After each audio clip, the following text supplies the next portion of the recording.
The space around Earth's solar system had been quiet for millions of years. Then the stars began to bend. Admiral Kethvar stood on the bridge of his flagship, watching reality twist and fold as his armada dropped out of hyperspace. 300 ships materialized in the darkness, their hulls gleaming with alien metal that had conquered 17 worlds before this one.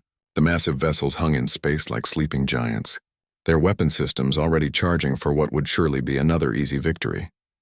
Kethvar was tall even for his species, his forearms moving with practiced grace as he operated the command console. His green skin bore the ritual scars of a warrior who had never lost a battle. Behind him, his bridge crew worked quietly, their confidence absolute. After all, they had done this many times before. "Scan the system," Kethvar ordered. His voice carried the authority of someone who had watched entire civilizations kneel before him.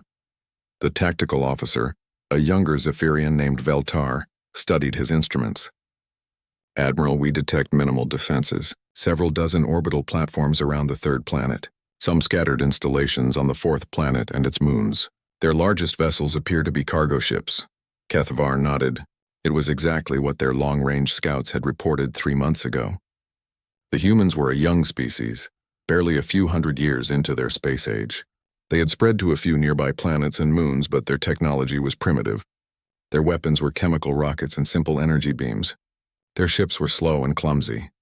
"Open a communication channel to the third planet," Kethvar said. "Let us give them the standard offer." The communication array hummed to life. Across the vast distance of space, Kethvar's image would soon appear on every screen, every device, every communication network that the humans possessed. He had given this speech 17 times before, and each time it had ended the same way. On Earth, emergency alarms screamed in every major city. In the United Earth Federation headquarters in Geneva, President Chen Li-Ming sat in the crisis room, surrounded by military advisors and government officials. Her face remained calm, but her hands gripped the edge of the table. The main screen flickered and an alien face appeared. Kethvar's features were humanoid but wrong in subtle ways. His eyes were too large, his skin had a greenish tint, and when he spoke, his voice carried a tone that suggested he was talking to children. "People of Earth," Kethvar began, "I am Admiral Kethvar of the Zephyrian hegemony. Your planet has been selected for incorporation into our empire. You have 72 hours to evacuate your homeworld. Any who remain after that time will be considered hostile and dealt with accordingly." The transmission paused, showing images of other worlds. Cities burning, ships fleeing into space, populations scattered to the winds. The message was clear. This had happened before and resistance was useless. "Your military forces are insufficient to oppose us," Kethvar continued. "Your technology is centuries behind ours. We do not wish to cause unnecessary destruction, but we will take this world. The choice is yours. Leave peacefully or be removed by force." The transmission ended, leaving the crisis room in silence. President Chen took a deep breath. Around the table, generals and admirals waited for her response. Some looked terrified, others looked angry, but Chen herself looked prepared. "General Morrison," she said quietly, "initiate Protocol 7. General Morrison, a grizzled veteran with gray hair and steady hands, nodded. "Yes, Madam President." "All stations?" "All stations," Chen confirmed. "It's time." Across the solar system, seemingly innocent installations began to change. On the moon, mining operations suddenly went quiet as workers evacuated to hidden bunkers. In the asteroid belt, cargo haulers powered down their running lights and drifted into the shadows. On Mars, research stations locked down their facilities and activated systems that had been waiting decades for this moment. Dr. Sarah Okafor sat in her laboratory beneath the Pacific Ocean, 3 miles down in the Mariana Trench. The facility around her looked like a standard research station, the kind that studied deep-sea life and ocean currents. But behind hidden panels and false walls lay humanity's greatest secret. "Prometheus is online," she reported into her headset. "All systems green. We're ready." On the surface, President Chen prepared for her response to the aliens. The speech had been written years ago, practiced countless times, waiting for this day that they all hoped would never come. The cameras rolled. Across Earth and eventually across the galaxy, humans and aliens would see her words. "Admiral Kethvar," Chen began, her voice steady and clear. "I am President Chen Li-Ming of the United Earth Federation. We have received your ultimatum, and after careful consideration, our answer is no. She paused, letting the words sink in. Earth is our home.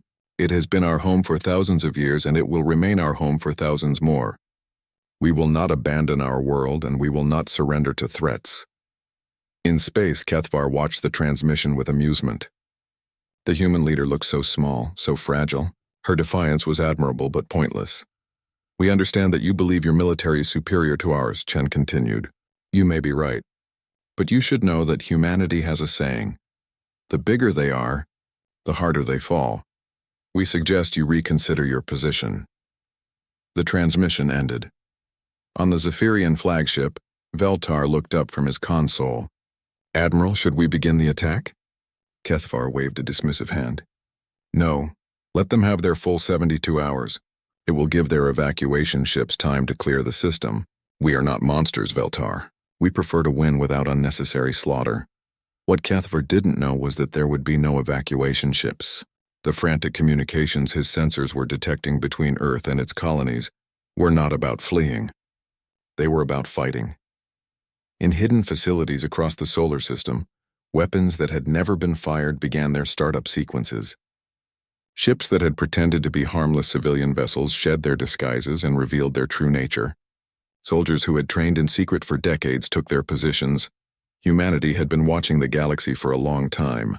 They had seen the Zephyrian Empire destroy world after world.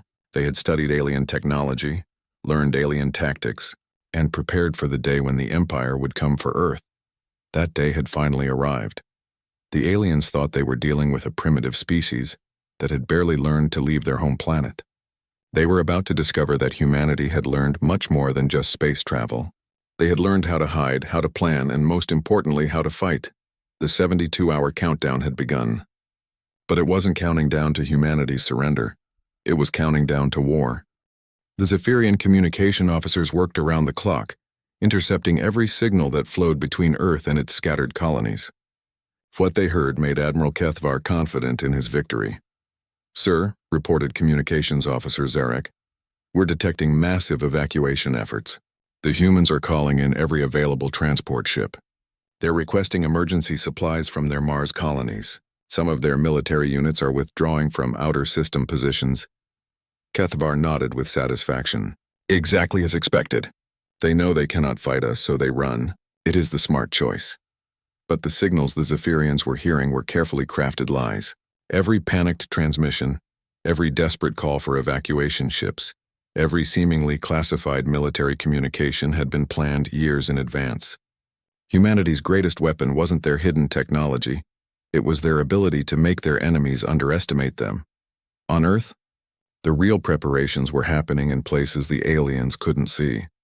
3 miles beneath the Pacific Ocean, Dr. Sarah Okafor checked the status of Project Prometheus for the 100th time that day. The facility around her hummed with power that could level mountains. But from the surface, it looked like nothing more than a deep-sea research station studying fish and underwater volcanoes. How are we looking, Sarah? Asked Dr. James Chen, her second-in-command. He was President Chen's younger brother, but he had earned his position through years of brilliant work, not family connections. All systems are operating perfectly, Sarah replied, her fingers dancing across holographic displays. The antimatter containment fields are stable. The plasma injection systems are ready. The targeting computers have been tracking the alien fleet since they arrived. She paused and looked at the main display, which showed a cross-section of their weapon system. To most people, it would look like complicated machinery for studying ocean currents. In reality, it was humanity's most devastating weapon, capable of turning stellar matter into directed beams of pure destruction. James, she said quietly, do you think they know what they're walking into? James shook his head. If they did, they'd already be running. Across the solar system, similar preparations were underway. On Luna, what appeared to be simple mining operations were revealing their true purpose. Massive electromagnetic launchers emerged from hidden underground chambers, their barrels pointing toward space. The miners working on the surface were actually military engineers, putting the finishing touches on weapons that could accelerate projectiles to incredible speeds. Commander Elena Vasquez stood in the primary control center, watching as weapon after weapon came online. She had spent 15 years on Luna, pretending to supervise boring mining operations while actually overseeing the construction of humanity's first line of defense.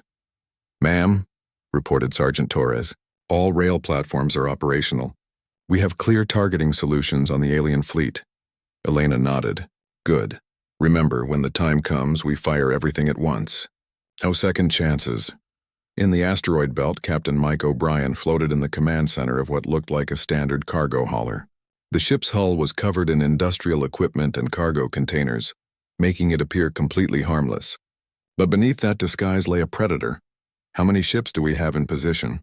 Mike asked his tactical officer. 47 stealth fighters, 12 heavy cruisers, and 6 dreadnoughts," Lieutenant Kim reported. "All disguised as civilian vessels. The aliens have no idea we're here." Mike smiled grimly. "They're about to get the surprise of their lives." The human ships in the asteroid belt were marvels of engineering and deception.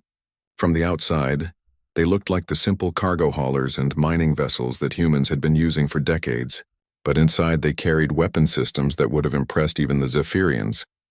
If the aliens had known they existed, each ship was equipped with adaptive camouflage that could mimic any type of civilian vessel. Their engines were designed to produce the exact energy signatures of commercial craft. Even their communication arrays sent out the boring, routine chatter of merchant ships going about their daily business. Back on Earth, President Chen sat in a briefing room deep beneath the Swiss mountains. Around her, the leaders of humanity's secret defense project gave their final reports. "All orbital defense platforms are ready," reported Admiral Harrison of Earth's Space Command. "The aliens think they're simple early warning satellites. They have no idea each one carries enough firepower to destroy a city. Ground-based defenses are operational," added General Rodriguez of the Global Defense Force. "Every major city has hidden weapons that can reach orbit. The aliens won't know what hit them. Most importantly," said Director Walsh of the Intelligence Service, "they still believe our deception. Every piece of information they've gathered about our military capabilities has been carefully planted. They think our most advanced weapons are simple nuclear missiles." President Chen looked around the table at the people who had dedicated their lives to this moment.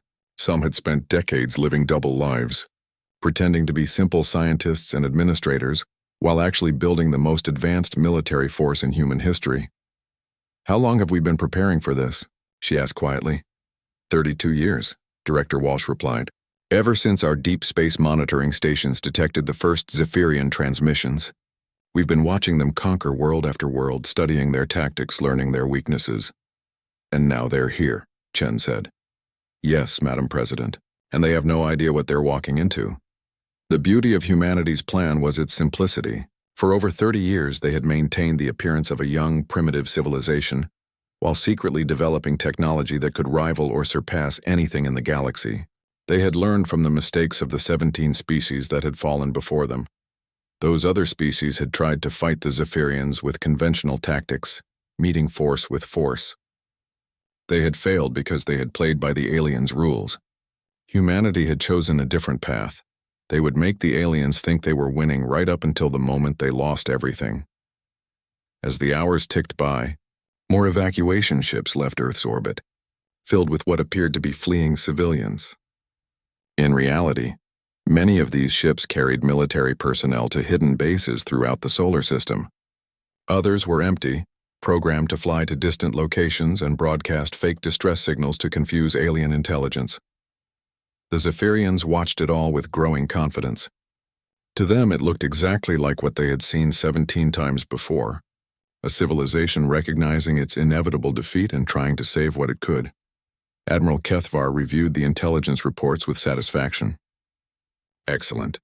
The humans are behaving exactly as predicted. Their evacuation efforts are proceeding smoothly. In 60 hours we will have a clean conquest with minimal casualties." "Sir," asked Veltar, "what if some humans choose to remain on the planet?" Kethvar's expression hardened. "Then they will be dealt with." "But I doubt many will stay. Humans appear to be a practical species. They know when they are beaten." But Kethvar was wrong about humans being practical. They were something much more dangerous. They were patient. And their patience was about to pay off in ways the Zephyrians couldn't imagine. The countdown continued. 58 hours until the deadline. 58 hours until the galaxy learned that humanity was not another species to be conquered. They were the species that conquered back. The 72 hours had passed. Admiral Kethvar stood on his bridge, watching the tactical display show his fleet's perfect formation. 300 ships arranged in the standard conquest pattern that had broken 17 civilizations. The smaller vessels formed a protective screen around the massive dreadnoughts, while support ships hung back to provide logistics and communications. "Status report," Kethvar commanded. "All ships ready for advance," reported Veltar. "The human evacuation appears to be complete. We're detecting minimal activity from their remaining orbital installations. Any signs of military resistance?" "None, sir. A few small patrol craft are maintaining distant positions, but they appear to be observation vessels only." Kethvar nodded. Everything was proceeding exactly as it had 17 times before. The humans had seen the overwhelming size of his armada and chosen the smart path, retreat and survival over pointless heroic gestures. "Begin the advance," he ordered. Standard conquest speed. "Let's claim our new world." The massive Zephyrian fleet began moving toward the inner solar system, their engines creating a light show that could be seen from Earth with simple telescopes. To any observer, it looked like an unstoppable force moving to claim an undefended prize. In the asteroid belt, Captain Mike O'Brien watched the alien advance on his tactical display. Around him, his bridge crew sat at their stations, every face tense with anticipation. For 15 years, they had trained for this moment. Now it was time to see if their preparations would be enough. "Contact all ships," Mike ordered quietly. "Prepare for simultaneous decloak on my mark." Across the asteroid field, 47 ships that looked like harmless cargo haulers received the same message. Inside each vessel, crews that had spent years pretending to be simple miners and traders prepared to reveal their true nature. The Zephyrian rearguard passed through the outer edge of the asteroid belt, their sensors detecting nothing but the expected collection of mining ships and cargo haulers. The aliens had long since stopped paying attention to human civilian vessels. They were primitive, slow, and completely harmless. That was their first mistake. "All ships," Mike broadcast on the encrypted command frequency. "Execute Broken Arrow, I repeat. Execute Broken Arrow." Space itself seemed to come alive. What had appeared to be empty vacuum suddenly filled with weapons fire as 47 human warships decloaked simultaneously. The disguised cargo haulers dropped their false hulls and revealed sleek predator ships bristling with advanced weapons. The slow, clumsy mining vessels transformed into fast attack craft that moved like hunting sharks. The Zephyrian rearguard had no time to react. One moment they were cruising through what they thought was secure space, and the next they were in the middle of a carefully planned ambush. Human fighters swarmed around the alien ships like angry hornets, their energy weapons cutting through shields that had been designed to stop conventional attacks. "What is happening?" Kethvar shouted as alarm sirens screamed across his bridge. "Sir, we're under attack," Veltar reported, his voice rising in panic. "Multiple human vessels have appeared throughout the rear formation. They were hiding among the civilian ships." "Impossible. Our scans showed no military vessels in that area." "I know, sir, but they're there now. And their weapons. Their weapons are cutting through our shields like they're not even there." The tactical display showed the disaster unfolding in real time. Zephyrian destroyers, ships that had bombarded entire cities, were being torn apart by human fighters that moved with impossible speed and precision. The alien point defense systems couldn't track the human craft, which seemed to dance around incoming fire with an almost supernatural grace. But the ambush in the asteroid belt was only the beginning. On Luna, Commander Elena Vasquez watched the battle through her tactical display and smiled coldly. "Looks like O'Brien's people are having fun out there. Time for us to join the party." She turned to her weapons control station. "Sergeant Torres, you may fire when ready." Torres had been waiting for this moment for 15 years. His hands moved across the firing controls with practiced precision. All rail platforms locked and loaded. Firing in 3, 2, 1. The surface of Luna erupted. What had appeared to be simple mining operations revealed their true purpose as massive electromagnetic launchers emerged from hidden underground facilities. The moon's surface split open in dozens of locations, and humanity's kinetic weapons began their deadly work. The railguns fired projectiles the size of small cars at significant fractions of light speed.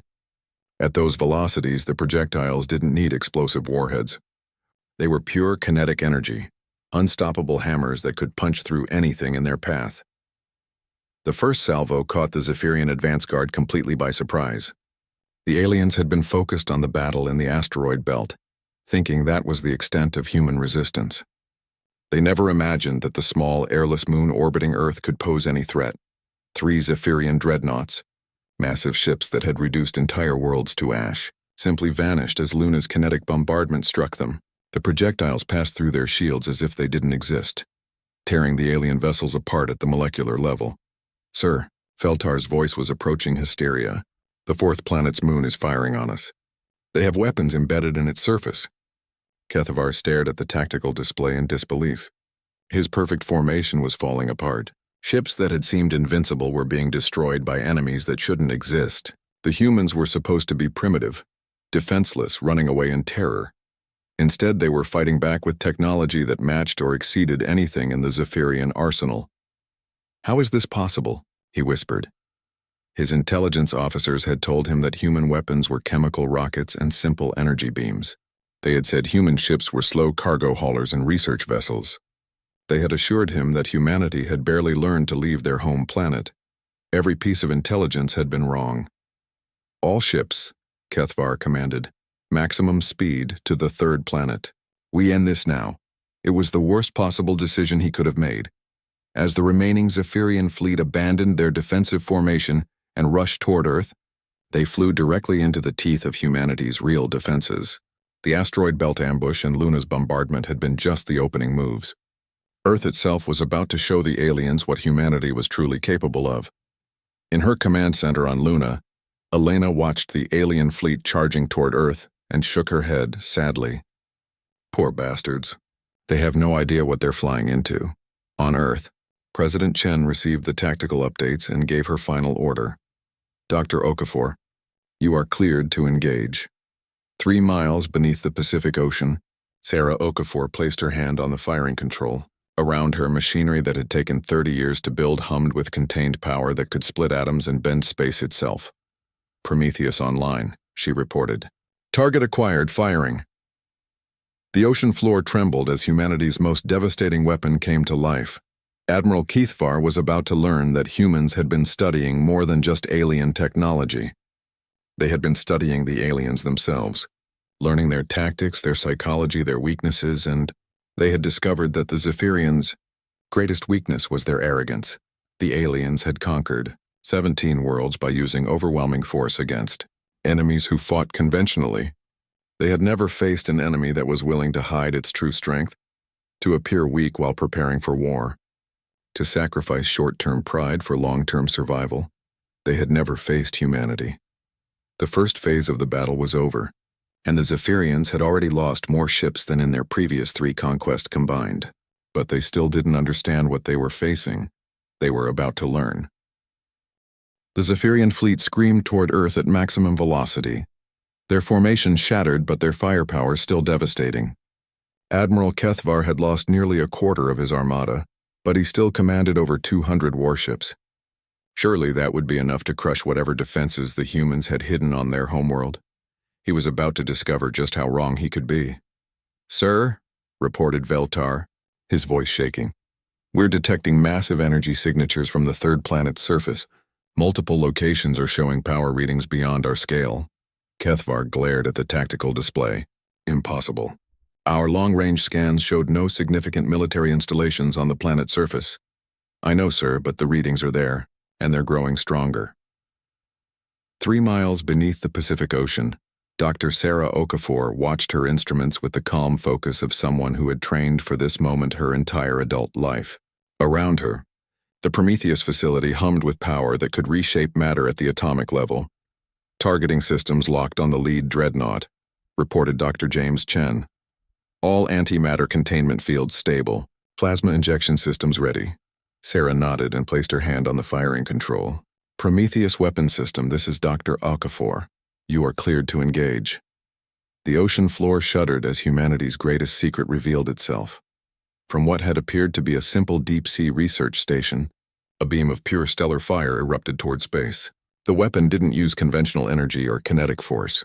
Instead, It contained and directed the same forces that powered stars themselves, creating a lance of antimatter-enhanced plasma that could burn through anything known to science. The beam struck the lead Zephyrian dreadnought with the fury of a captive sun. The massive alien vessel, a ship that had bombarded entire continents into submission, simply ceased to exist. It didn't explode or burn or break apart. The antimatter beam touched it, and it was gone, converted into energy and scattered atoms in the space of a single heartbeat. "By the void," whispered Veltar. "What was that?" Before Kethvar could answer, the ocean erupted again, and again, and again. Across Earth's surface, installations that had masqueraded as research stations, weather monitoring posts, and communications arrays revealed their true purpose. The Titan defense grid came online with the fury of an awakened god, sending beams of contained stellar matter lancing into space. Each beam carried enough power to vaporize a mountain. The Zephyrian shields, designed to deflect conventional weapons and energy attacks, might as well have been paper curtains. The antimatter plasma hybrid weapons passed through them as if they didn't exist, turning ship after ship into expanding clouds of superheated gas. "Evasive maneuvers," Kethvar screamed. "All ships maximum evasion." But the beams followed them. The targeting systems that controlled Earth's weapons had been tracking the alien fleet since the moment they arrived in the solar system. Advanced quantum computers calculated trajectories and movements with impossible precision, adjusting for every course change, every evasive action. The Zephyrian fleet scattered, but there was nowhere to run. From the Atlantic Ocean, the Indian Ocean, the Pacific, and even from hidden installations in the Arctic ice, humanity's weapons reached out with deadly accuracy. "Sir," Veltar reported, his voice now completely broken, "we've lost 30 ships in the last 2 minutes. Their weapons are unlike anything in our database." Kethvar watched his fleet die and felt something he had never experienced before: terror. "How many ships do they have down there?" "Unknown, sir. We're detecting at least 40 separate firing positions, but there could be more. And, sir, they're not just firing from the oceans." As if summoned by his words, the planet's surface began launching something new. From hidden facilities scattered across every continent, swarms of small craft erupted into space. But these weren't the clumsy fighters the aliens expected from a primitive species. The human fighters were sleek predators that moved with an intelligence that seemed almost alive. Each one was equipped with adaptive artificial intelligence that could learn and counter enemy tactics in real time. They flew in formations that changed and evolved moment by moment, responding to threats faster than any organic pilot could think. Commander Elena Vasquez watched from Luna as the swarm of AI fighters engaged the remaining Zephyrian fleet. "Beautiful," she whispered. "Absolutely beautiful." The human drones didn't just attack randomly. They coordinated in ways that seemed impossible, sharing information instantaneously across the entire swarm. When the Zephyrians tried to focus their point defense on one group of attackers, other groups would immediately adapt, changing their approach angles and attack patterns to exploit the newly created weaknesses. It was like watching a single mind controlling 1,000 bodies. "Sir," one of Elena's technicians reported, "the AI swarm is requesting permission to link with our rail platforms. They want to coordinate a combined assault." Elena smiled coldly. "Permission granted. Let's show these aliens what real teamwork looks like." The rail platforms on Luna began firing again, but this time their targeting was coordinated with the fighter swarm around Earth. The kinetic projectiles didn't aim directly at enemy ships.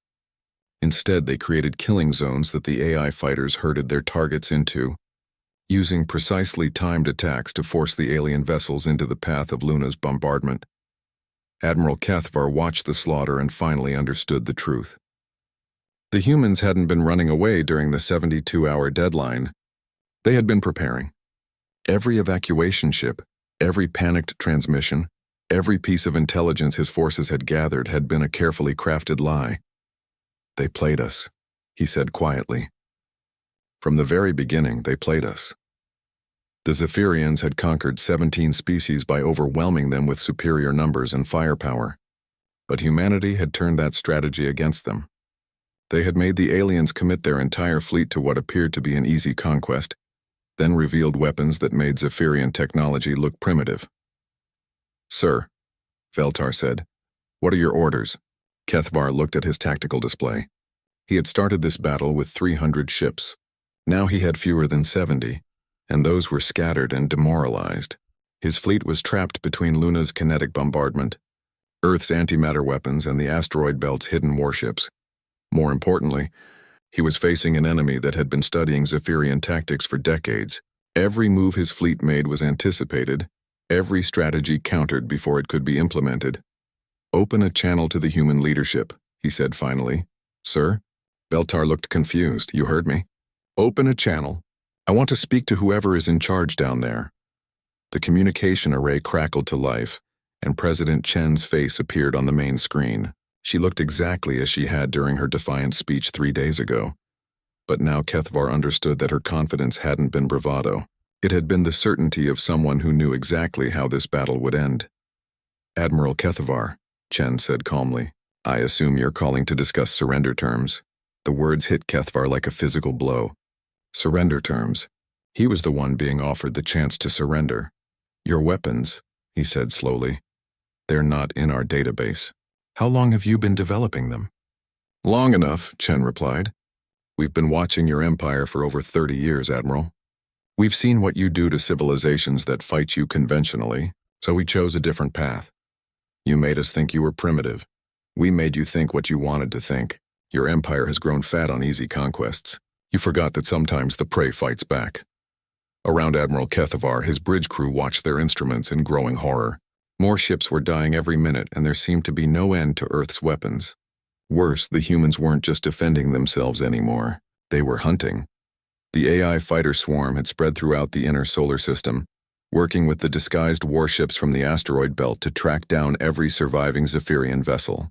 There would be no escape, no retreat to fight another day. "What do you want?" Kethvar asked. President Chen's expression didn't change. "We want you to leave. All of you. And we want you to carry a message back to your empire." "What message?" "That Earth is off limits. That humanity is not another species to be conquered. And that if your empire ever comes here again, we won't be as merciful as we're being today." Merciful. Kethvar almost laughed. The humans thought this was mercy. But as he looked at his tactical display and saw how quickly and efficiently his fleet was being dismantled, he realized they were right. The humans could have destroyed every ship in his armada in the first minutes of the battle. Instead, they were giving him a chance to learn, to understand, to carry their warning back to the hegemony. It was a kindness that the Zephyrian Empire had never shown to anyone. "One ship," Chen continued. "You can take one ship and return to your space. The rest of your fleet will be destroyed. Choose quickly, Admiral. Our patience has limits." Kethvar looked around his bridge at the faces of his crew. These were warriors who had conquered worlds, but now they looked like frightened children. And he realized that was exactly what they were, compared to the species they had tried to subjugate. Humanity wasn't just another primitive civilization to be conquered. The battle was over in less than 6 hours. Admiral Kethvar sat alone on the bridge of his flagship, the only Zephyrian vessel still intact in the Sol system. Around his ship, the debris of what had once been the hegemony's most powerful armada drifted through space like a graveyard of metal and shattered dreams. 299 ships had entered the system with him. Ships that had conquered 17 worlds, that had been considered invincible by every military analyst in Zephyrian space.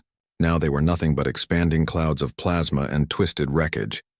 His bridge crew was gone, evacuated to escape pods that human rescue ships had collected with surprising gentleness. The aliens who had come to conquer Earth were now prisoners of war, being treated according to protocols that Kethvar didn't even know existed. The humans, it seemed, had laws about how to treat defeated enemies. It was a concept that the Zephyrian Empire had never bothered to develop. "Admiral Kethvar," a voice said over the communication system. It was Commander Elena Vasquez, speaking from her command center on Luna. "We're ready to escort you to the edge of the system." Kethvar looked at his tactical display one last time. The human fleet was visible now, no longer hiding behind false identities and deceptive appearances. Hundreds of warships surrounded his vessel, each one bristling with weapons that could vaporize his flagship in an instant, but none of them were firing. "Commander," he said quietly, "may I ask you something?" "Go ahead. How long did you know we were coming?" There was a pause. We detected your first long-range scout probes 32 years ago. We've been watching your empire ever since, 32 years. An entire generation of humans had grown up knowing that someday, the Zephyrians would come for their world. They had spent 3 decades preparing for this moment, building weapons in secret, training soldiers in hidden bases, creating an entire military infrastructure, while pretending to be nothing more than a peaceful, primitive civilization. You could have contacted us, Kethvar said. Warned us away, negotiated. We tried that with the Altarians, Elena replied. And the Centauri Republic. And the Vegan Confederacy. You conquered them all anyway. We learned from their mistakes. Kethvar knew she was right. The hegemony had a standard response to warnings and threats. They interpreted them as signs of weakness and attacked even harder. Diplomacy was just another word for delayed conquest. So you decided to let us come to you. We decided to make you think you were winning until the moment you lost everything. It's called strategy, Admiral. You might want to look it up. The human commander's voice carried no anger, no hatred, just a cold professionalism that somehow made her words more terrifying than any threat. These people had planned the destruction of his entire fleet, with the same calm efficiency that others might use to plan a dinner party. Begin escort, Kethvar said finally. His ship began moving toward the edge of the solar system, surrounded by human vessels that could have destroyed him at any moment but chose not to. It was a reminder that he was alive only because humanity allowed it, that his survival served their purposes rather than his own. As they passed through the asteroid belt, Kethvar saw the human mining ships that had revealed themselves to be warships. They were back in their civilian disguises now, looking like harmless cargo haulers and industrial vessels, but he knew the truth. Every one of them was a weapon waiting to strike, a predator pretending to be prey. Admiral, Elena's voice came over the comm again. We're uploading a data package to your ship's computer. It contains everything you need to know about this engagement. Tactical analysis, weapon specifications, casualty reports, everything. Why? Because we want your leaders to understand exactly what happened here. We want them to know that this wasn't luck or desperation or some kind of fluke. We want them to know that we planned this, that we were ready for you, and that we'll be ready for anyone else who comes after you. The data transfer completed, and Kethvar reviewed the files with growing amazement. The humans had documented everything. The 30-year development program that had created their advanced weapons, the intelligence operations that had fed false information to Zephyrian scouts, the training exercises that had prepared their forces for this exact scenario. They had even included detailed analyses of Zephyrian tactics and technology, showing how thoroughly they had studied their enemies. The humans knew more about the hegemony's military capabilities than most Zephyrian generals did. There's one more thing, Elena said, as they approached the system's edge. A personal message for your emperor. A new file appeared on Kethvar's screen. He opened it and found himself looking at President Chen, sitting in what appeared to be a simple office. But Kethvar now knew better than to trust appearances when it came to humans. Emperor Vashitar, Chen began. I am President Chen Li Ming of the United Earth Federation. By the time you see this message, your invasion fleet will have been destroyed and Admiral Kethvar will be on his way home with a report that I suspect you won't want to believe. The camera angle pulled back slightly, showing that Chen was sitting in front of a large window. Through the glass, Kethvar could see Earth hanging in space like a blue jewel, beautiful and peaceful and completely unthreatening. You sent 300 ships to conquer our world, Chen continued. We destroyed 299 of them in less than 6 hours. We did this not because we are warlike, but because we refuse to be conquered. Earth is our home, and it will remain our home. Chen stood and walked to the window, placing her hand against the glass. For 32 years, we watched your empire consume civilization after civilization. We saw the pattern. You offer surrender terms the target species either submits or fights conventionally, and you win either way. We chose a third option. We let you think you were fighting a primitive enemy while we prepared to show you what humans are really capable of. The image shifted, showing scenes from the battle. Zephyrian dreadnoughts being vaporized by antimatter beams. The AI fighter swarm coordinating with terrifying efficiency. Luna's rail platforms turning massive alien ships into clouds of debris. This is what happens when you underestimate humanity, Chen said. We are not the weak, primitive species your intelligence reports claimed. We are predators who learn to hide among the prey. We are survivors who turned patience into a weapon. We are builders who spent 3 decades preparing for a war we hoped would never come. The image returned to Chen, still standing at her window. I want to be very clear about something, Emperor. Today was not a victory. Today was a warning. We destroyed your fleet not because we wanted to, but because you forced us to. We take no pleasure in killing even when those we kill come to destroy our world. Chen's expression hardened slightly. But if you or any other power threatens Earth again, we will not show the restraint we showed today. Admiral Kethvar is returning to you alive because we want you to understand what you faced here. We want you to know that humanity is not another species to be conquered. We are the species that conquers back. The message ended, leaving Kethvar staring at a blank screen. As his ship crossed the edge of the solar system, he looked back at the star that the humans called Sol. From this distance, it looked like any other star, unremarkable and ordinary, but he knew that orbiting that star was a world filled with beings who had just redefined what it meant to be dangerous. "Computer," he said quietly, "begin recording." The ship's recording system activated, and Kethvar began composing his report to the Emperor. It would be the most important message he had ever sent, and possibly the most important message in the history of the Zephyrian Empire. "Emperor Vashatar," he began, "this is Admiral Kethvar, reporting the complete failure of the Sol system conquest operation. The humans are not what we believe them to be. They are not primitive. They are not weak. They are apex predators who have been watching us for decades, learning our weaknesses while hiding their strengths." He paused, trying to find words that could convey the magnitude of what had happened. "Do not underestimate them again. Do not send another fleet. Do not threaten their world. The humans have shown us mercy today by allowing me to return with this warning. If we ignore that mercy, I do not believe they will offer it a second time." The recording ended and Kethvar settled back in his command chair for the long journey home.